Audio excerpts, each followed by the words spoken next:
Tonight, when the sun goes down, you're going to flip a switch. Light will flood the room and you won't think twice about it. But for 99.9% of human history, that switch didn't exist. When the sun set, the world went dark. You couldn't even see your own hand in front of your face. But modern humans almost never experience this. For over 300,000 years, every single one of your ancestors spent roughly half their life in near total darkness. They didn't even have candles for most of that time. Just the black sky, the stars, and whatever fire they could keep alive. So what did they actually do for all those hours? The answer changes everything we think we know about sleep, storytelling, and what it means to be human. Let's start with fire, because fire is the reason any of this was possible. The earliest solid evidence of humans controlling fire comes from Wonderwork Cave in South Africa, roughly 1 million years ago. But fire didn't just keep people warm. Fire completely restructured the human day. Before fire, our ancestors were like every other primate. When the sun went down, you climbed a tree or found a sheltered spot and stayed still. Moving at night meant becoming food. Our eyes are terrible in the dark compared to the predators that hunted us. Leopards, hyenas, wolves, all of them could see just fine. Fire changed that equation overnight. Literally. A campfire creates a circle of safety roughly 30 feet in diameter. Inside that circle, predators won't come. Outside that circle, you die. This is not an exaggeration.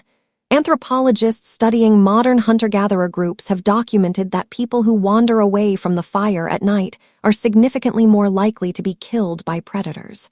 Even today. But here's what's fascinating. Fire didn't just protect humans at night. It gave them something they'd never had before. Extra hours. Think about this. Before fire, the useful day ended at sunset. That's maybe 12 hours in summer and as few as 8 in winter.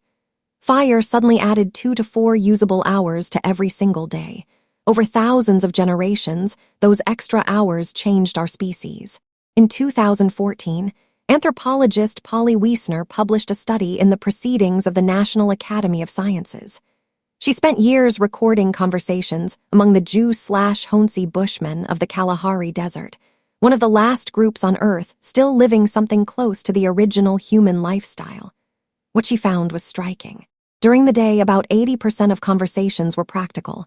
Who's hunting where? Which plants are ready? Logistics. Economic negotiations. Daytime talk was work. But at night around the fire, the entire character of conversation changed. At night, 81% of conversations were stories, tales of people in distant places, adventures, myths about the origins of the world, jokes that made the whole camp laugh. Wiesner argued that fireside conversation is where human culture was born. The campfire was the original theater, the original classroom, the original church. It's where humans learn to think beyond the immediate present and imagine things that don't exist yet. It's where we became us. But the night wasn't just about stories around the fire. There was something else happening, something that scientists only rediscovered in the last 30 years. You were not designed to sleep the way you sleep right now. In 2001, historian Roger Ekirch published research that changed sleep science. He had spent 16 years digging through historical records, and he found something nobody expected. More than 500 references spanning centuries. Prayer books from the 1400s, court records, diaries, medical texts, letters from ordinary people, even passages in Homer's Odyssey. All of them mention the same thing. First sleep and second sleep. Before the industrial age, people did not sleep in one continuous block. They went to bed shortly after sunset, slept for about 4 hours, then woke up. They stayed awake for 1 to 2 hours in the middle of the night. Then they went back to sleep for another 4 hours until dawn. This wasn't insomnia. This was normal. This was how humans slept for thousands of years. And what did people do during that wakeful period in the middle of the night? Everything. A 16th century French physician recommended that couples conceive children during this window because they would do it better. People visited neighbors. They interpreted their dreams while they were still fresh. They wrote. Or they simply lay in bed in the dark and thought. A doctor's manual from the 1500s advised patients that the best time to study and reflect was during the watch. The quiet hours between first and second sleep when the mind was calm and the world was still. Historians had been reading these references for centuries, but they kept translating first sleep as something else because they couldn't imagine that people ever slept differently than we do now. The assumption was so deep that translators literally mistranslated ancient Greek and medieval Latin to make it fit their modern experience. Then science confirmed what history had been saying all along. In 1992, psychiatrist Thomas Weyer at the National Institute of Mental Health ran an experiment. He took a group of volunteers and removed all artificial light from their lives. For 1 month, they experienced 14 hours of darkness every night, just like our ancestors would have before fire extended the evening. Within weeks, every participant settled into the same pattern. 4 hours of sleep, 1 to 3 hours of quiet wakefulness, then 4 more hours of sleep. Nobody told them to do this. Nobody suggested it. Their bodies simply did it, as if some ancient program had been waiting inside them the whole time, buried under centuries of artificial light. Weyer measured their hormone levels during the wakeful period and found something remarkable. The participants were producing elevated levels of prolactin, the same hormone released during meditation and after orgasm. They described feeling peaceful, reflective, almost meditative. It wasn't just a gap in sleep. It was its own distinct state of consciousness, one that most modern humans have never experienced. So what killed it? The answer is simpler than you'd think. Light. In the 1600s, cities began installing street lamps. Paris was one of the first under Louis Roman XIV who wanted to reduce crime. London followed. The night, which had been a place of danger and fear, slowly became navigable. Then came cheaper candles. Then gas lamps in the 1800s. Then, in 1879, Thomas Edison commercialized the electric light bulb. Within a generation, the night as humans had known it for 300,000 years was gone. Here's the part nobody talks about. The word curfew comes from the French couvre-feu.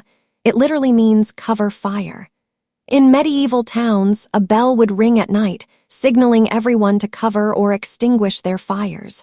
Not because of safety, but because night was supposed to be dark. Night was when you slept. Night was when you were vulnerable. For most of history, being out at night was suspicious. In many medieval European cities, walking outside after dark without a lantern was literally illegal. Night belonged to criminals and the supernatural. People feared it in a way that's almost impossible for us to understand today. And then we conquered it. We flooded it with light, and we thought that was progress. But here's what we lost. Modern humans are exposed to artificial light an average of 7 to 8 hours after sunset. This light, especially the blue light from screens, suppresses your body's production of melatonin, the hormone that regulates sleep. Your body doesn't know the difference between a light bulb and the sun. When light hits your retina at 11 p.m., your brain interprets it as daytime. It delays melatonin release. It fragments your sleep. It disrupts the circadian rhythm that evolved over millions of years. Researchers have found that people who go camping for just 1 week with no artificial light at all have their melatonin cycles reset by nearly 2 hours. Their bodies start producing melatonin at sunset instead of hours after it. That's all it takes for 300,000 years of programming to reassert itself. We didn't just change when we sleep. We eliminated an entire phase of human consciousness. That quiet, reflective state between first and second sleep, the state Weyer's subjects described as peaceful and meditative, doesn't exist anymore for most people. Instead, we have insomnia, and we treat it like a disorder. But what if it's not a disorder at all? What if waking up at 2 a.m. and lying there in the dark isn't your body malfunctioning? What if it's your body remembering what it was built to do?